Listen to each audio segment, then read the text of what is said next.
Sa pagbabahagi ng aktres na si Nadia Montenegro ng buong katotohanan tungkol sa kanyang bunsong anak na si Sofia, hindi nito maitago ang galit na nararamdaman sa aktor na si Baron Geisler, ang ama umano ng kanyang bunsong anak.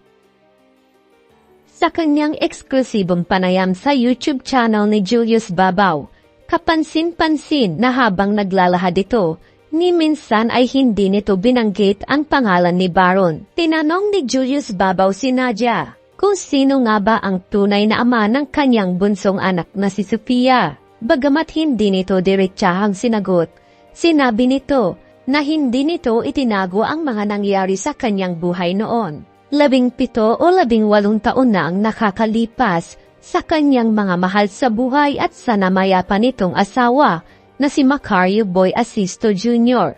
Habang ipinapakita naman ang larawan ng kanyang anak na si Sofia at ni Baron Geisler. Hindi ko ito itinago sa mga taong dapat nakakaalam. Hindi ko ito itinago sa mga mahal ko sa buhay. Hindi ko itinago sa anak ko. Hindi ko itinago kay Boy. Hindi umano nito tungkulin na magbigay ng paliwanag sa publiko.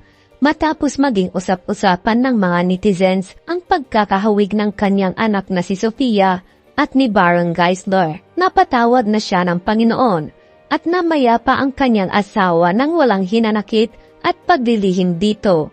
Saad nito, buhay ko ito, buhay ng anak ko, pangalan ng asawa ko, pangalan ko.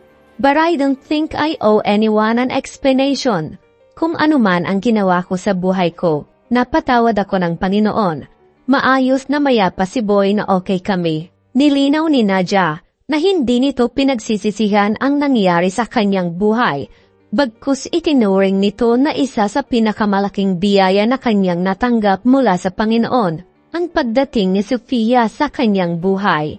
Lumaking may respeto si Sofia sa kanyang itinuturing ni ama na siyang nagbigay ng pangalan dito, nagpalaki at nagpaaral sa kanya. Kaya't walang sino mang pwedeng kumwestiyon dito dahil minahal ito ng buong puso ng kanyang namayapang asawa. Ngunit sa paglantad ng aktor na si Baron Geisler noong March 30, 2024 tungkol umano sa pagkakaroon nito ng inililihim na anak, nagbigay ng patutsada ang aktres kay Baron. Kinwestiyon nito kung ano ba ang tunay na intensyon ng aktor tungkol sa pagsasapubliko nito ng kanya umanong lihim na panganay na anak. Ayon dito, na isang beses pa lamang nagkita ang mag-ama, ay agad na umanong isinapubliko ito ng aktor. Malinaw na ginamit lamang ng aktor ang tungkol dito para mapag-usapan ng publiko, o di kaya ay humakot ng views dahil sa ipinopromote nitong pelikula na Dearly Beloved na pinagbibidahan nila ng aktres na si Christine Reyes. Dahil dito, hindi na umano interesado ang kanyang anak na si Sofia na magkaroon ng komunikasyon sa biological father nito.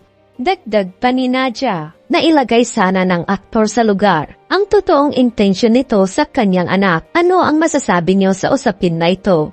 Magkomento lang sa ibaba at huwag kalimutang mag-subscribe para sa susunod pa nating mga bagong uploads.